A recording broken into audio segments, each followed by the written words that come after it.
This is Real News Media TV, coverage you can trust. Please like, share, subscribe, and hit the notification bell. Select all for daily news updates.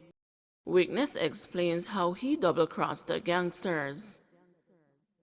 The 33 accused on trial for atrocities committed by the St. Catherine-based Klansman gang, including alleged leader Andre Blackman Bryan, yesterday heard in detail just how a former member double-crossed them, helping investigators get guns and ammunition from their very hands. Witness number 1, the second ex-member of the gang to take the stand in the trial, which is taking place before Chief Justice Brian Sykes in the Home Circuit Court in downtown Kingston, had last week told the court that he, in 2018, while Brian was behind bars, had approached the police investigators to out the gang. He said initially investigators had disbelieved him when he told them that Brian, who was then incarcerated, had called him from a private number from the confines of the prison. He said while in their presence, he received a call from Brian and to put the phone on speaker so they could hear Brian speaking to him for themselves, at which point they realized he had not lied.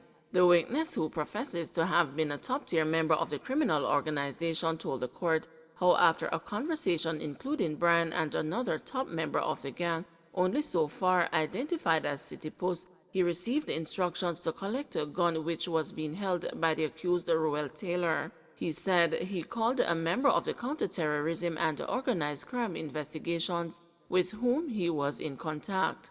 Prior to collecting the gun, he said he was also instructed to collect $150,000 from another gang member, Fabian Johnson, otherwise called Crooks, towards the purchase of a firearm. He said after calling the investigator to relay that information, he drove to Denham Town to collect the cash, where he met his cronies near to a checkpoint manned by army and police personnel at the top of Denham Town across from Tivoli.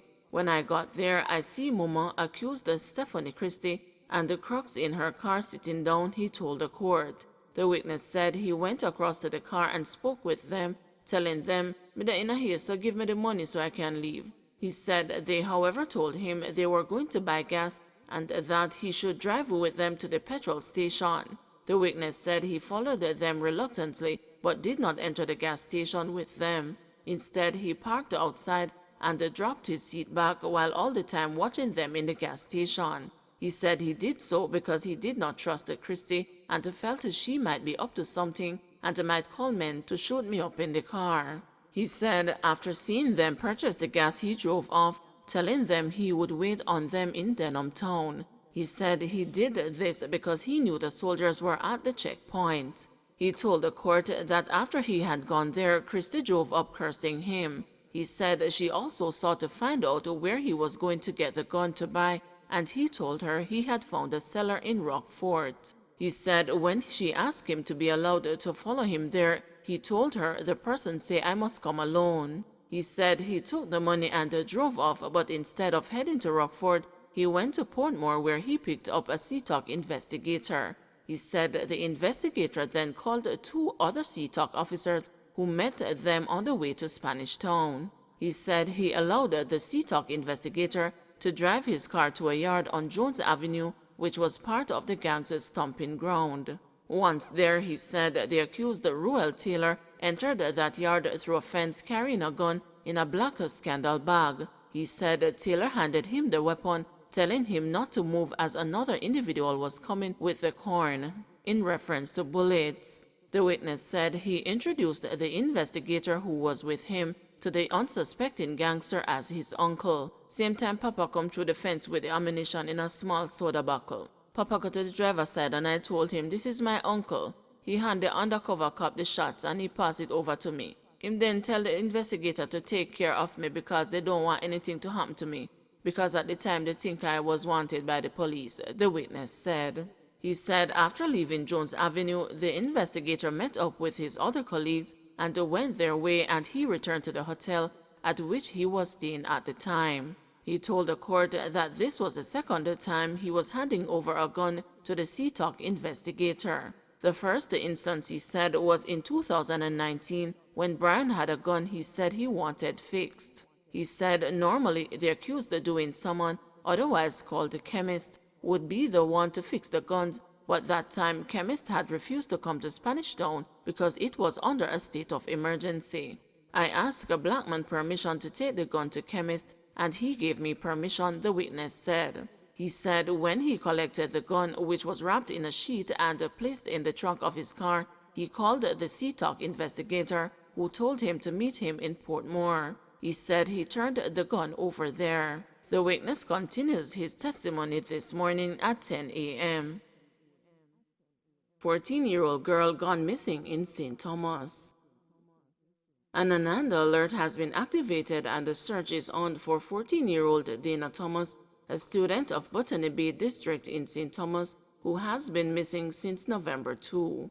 She is of dark complexion, medium build, and about 157 centimeters or 5 feet 2 inches tall. Reports from the Morante Bay Police are that about 11:20 a.m., Dana was last seen at home. She was wearing a floral dress. She has not been heard from since then. Anyone knowing the whereabouts of Dana Thomas is asked to contact the Morante Bay Police at 876-326-5054, the Police 119 emergency number, or the nearest police station. Prime Minister Wholeness been urged to block a UK deportation flight to Jamaica. Prime Minister Andrew Wholeness, who is currently in the United Kingdom, is facing calls there to block a deportation flight to Jamaica next week. Campaigners say about 20 Jamaicans in the UK have been rounded up and detained in recent weeks in preparation for a deportation flight on November 10. As Mr. Wholeness addressed the world leaders at the International Climate Conference in Glasgow, Scotland on Monday, campaigners urged him not to collaborate with the Home Office removal operations. An emergency protest against the flight will take place outside the Jamaican High Commission in Kensington, central London tomorrow. Human rights campaign group Movement for Justice, which is supporting those booked on the flight, said of the 11 detainees it had spoken to, 8 came to Britain as children. Among them is 31-year-old Akeem Finlay, who arrived at the age of 10 and has been subjected to 5 Home Office attempts to deport him, most recently in August, after he was convicted in 2011 of causing grievous bodily harm. Mr. Finlay, who was interviewed by the Morning Star newspaper last summer, maintains that his life would be in danger in Jamaica, which he fled after being stabbed by a gang member at the age of 9. He said the same gang recently killed his cousin and threatened other family members. Mr. Finlay was detained again last Friday after the Home Office refused his claim for asylum. This month's charter flight is the Home Office's 3rd attempt in the last 12 months to deport dozens of Jamaicans. Officials claim that those booked on the flight have committed serious and violent crimes. 2 pedestrians injured in Eastwood Park crash.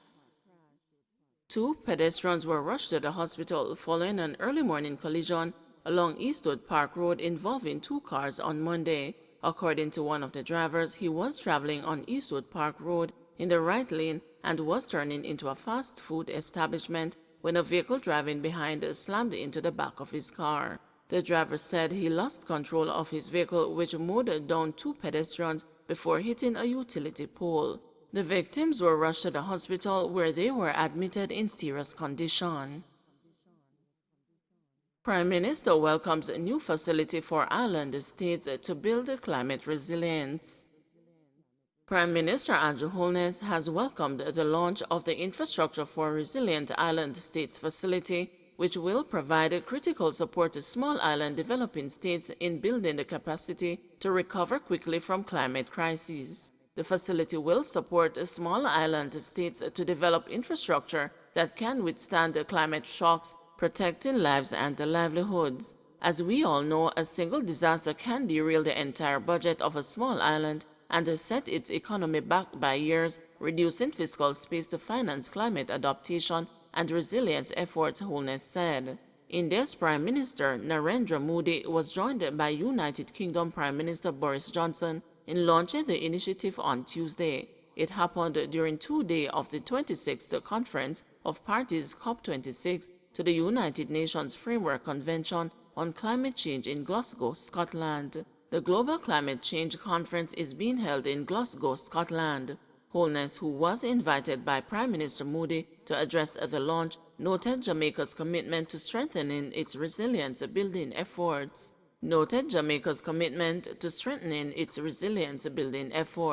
The government of India will shortly boost Jamaica's efforts with a $1 million grant to support the construction of facilities for sustainable agriculture. In addition, he noted that, in collaboration with development partners and the private sector, Jamaica will become the first country to develop a predictive climate risk assessment planning tool for major infrastructure investments. Wholeness said Jamaica has conceptualized a pumped hydroelectric storage project for which the country is seeking support. The project aims to utilize the island's mountainous topography and abundant sunlight to solve the perennial problem of drought while also generating hydroelectric power. This would make clean, sustainable use of Jamaica's high concentration of freshwater resources in the north to serve the large population centers and agricultural lands in the south, the Prime Minister said. Don't forget to like, share, subscribe, and hit the notification bell. Select all for daily news updates.